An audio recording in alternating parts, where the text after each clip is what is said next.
दोस्तों, ईरान ये पूरी लड़ाई सिर्फ ड्रोन और मिसाइल के जरिए ही लड़ रहा है। इसी के सहारे वो अमेरिका और इसराइल को टक्कर दे रहा है। ईरान ने दिखा दिया कि भले ही हमारे पास ताकतवर फाइटर जेट नहीं है, लेकिन फिर भी हम इन देशों का सामना कर सकते हैं। ईरान के एक ड्रोन शाहिद 136 की पिछले 3-4 दिन से आपने काफ़ी चर्चा सुनी होगी। सस्ता ड्रोन है लेकिन काम बहुत बड़ा कर रहा है। ये ड्रोन क्या कुछ कर सकता है, इसके बारे में डिटेल से आप लोगों को बताएंगे। लेकिन ईरान को एक बड़ी कामयाबी मिली है। इसराइल का जो एडवांस ड्रोन है हार्मेस 900, जो काफ़ी ताकतवर है, काफ़ी महंगा भी है और एडवांस टेक्नोलॉजी से लैस है। गाइडेड मिसाइल ये अपने साथ ले जा सकता है। तो सोच सकते हैं कितना खतरनाक इसराइल का ये ड्रोन होगा। ईरान ने इसको पकड़ लिया है। ईरान ने एक नया इलेक्ट्रॉनिक एयर डिफेंस सिस्टम बनाया है। ड्रोन जैसी चीज़ों को ईरान का electronic advance air defence system एकदम जाम कर देता है और उसको नीचे लाकर गिरा देता है। ईरान ने अपने एयर डिफेंस सिस्टम का इस्तेमाल करके इसराइल के हर्मीस 900 ड्रोन को, जो गाइडेड मिसाइलों से लैस था, पकड़ लिया है और उसको अब एरोस्पेस के इंजीनियरों के पास भेज दिया गया है। IRGC के पास काफी काबिल एरोस्पेस इंजीनियर हैं। अब उसको रिवर्स इंजीनियरिंग के लिए उनके पास भेज दिया गया है। रिवर्स इंजीनियरिंग के बारे में मैं आप लोगों को पहले ही बता चुका हूं। कोई भी हथियार अगर किसी को मिलता है तो उसकी टेक्नोलॉजी का इस्तेमाल करके सेम टू सेम वैसा ही हथियार बनाया जा सकता है।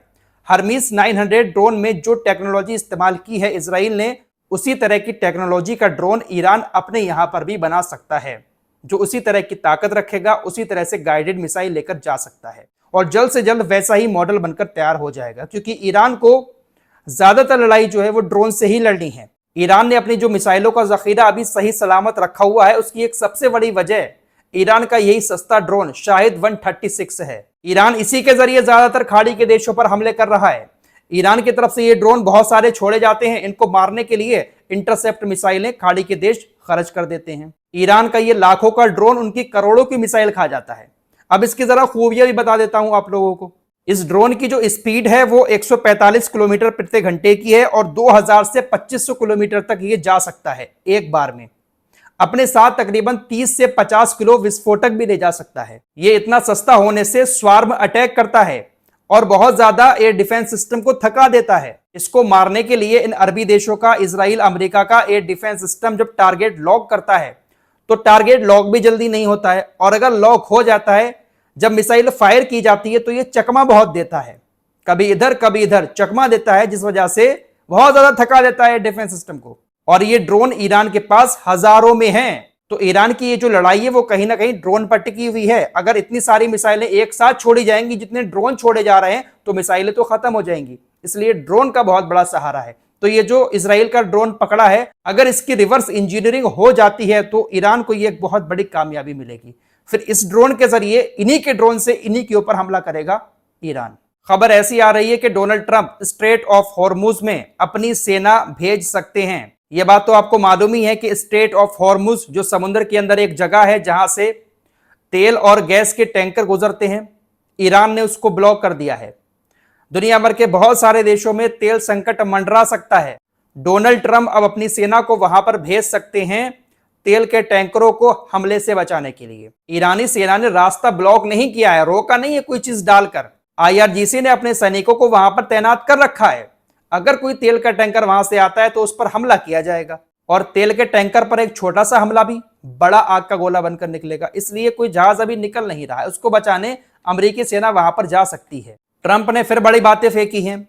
ट्रंप ने कहा कि ईरान की सेना लगभग पूरी तरह से खत्म हो चुकी है। ट्रंप दावा कर रहे हैं कि ईरान की जो लीडरशिप थी, नई लीडरशिप, उसके ज्यादातर नेता मारे जा चुके हैं। अजीब बुड़बक आदमी है।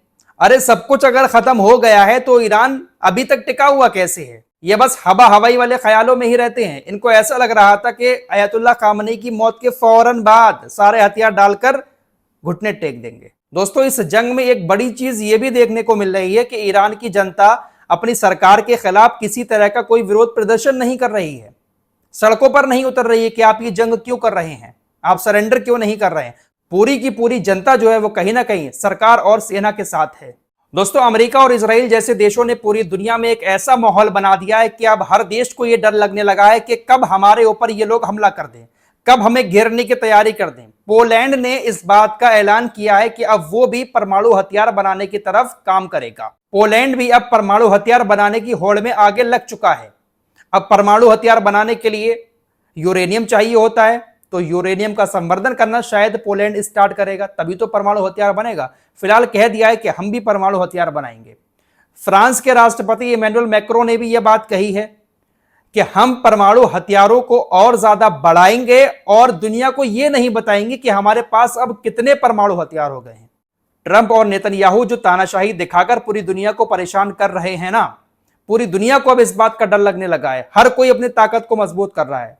क्या इन खाड़ी देशों को ऐसा पता होगा कि इतनी सारी मिसाइलें हमारे ऊपर कभी आ सकती हैं? कि कभी दुबई ने सोचा होगा कि ऐसे ड्रोन अटैक, ऐसे मिसाइल अटैक हमारे ऊपर हो सकते हैं?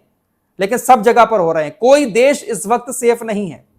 खाड़ी का हर देश मिसाइल की चपेट में है। दोस्तों, इस वीडियो के जरिए एक और जरूरी खबर मैं देना चाहता हूं। हमारे देश के भी बहुत सारे लोग ईरान के अंदर हैं। बहुत सारे स्टूडेंट जो पढ़ने जाते हैं वो भी ईरान के अंदर हैं।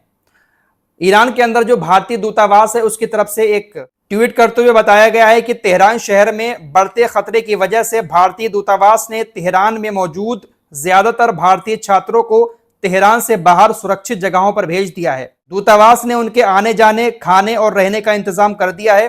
दूतावास का ऑफर ठुकराने वाले कुछ ही छात्र तेहरान में बचे हैं। दूसरे भारतीय छात्रों और भारतीय नागरिकों के लिए जो अभी भी ईरान में हैं, पहले जारी की गई एडवाइजरी में कोई बदलाव नहीं किया गया है। आप जहां हैं वहीं रहें, जितना हो घर के अंदर रहें और खिड़कियों से दूर रहें। हर समय पूरी सावधानी बरतें।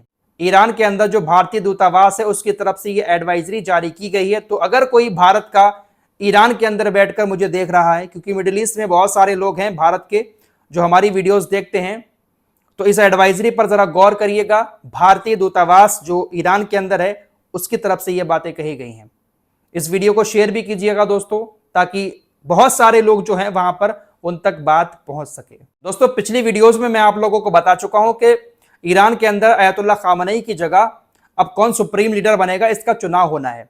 चुनाव से पहले परिषद पर हमला किया गया जहां पर 88 मेंबरों को बैठना था। इजराइल ने खबर फैलाई थी कि सारे के सारे मारे गए, लेकिन ईरान ने कहा कि ये झूठी खबर है, वहां पर उस वक्त तो कोई नहीं था।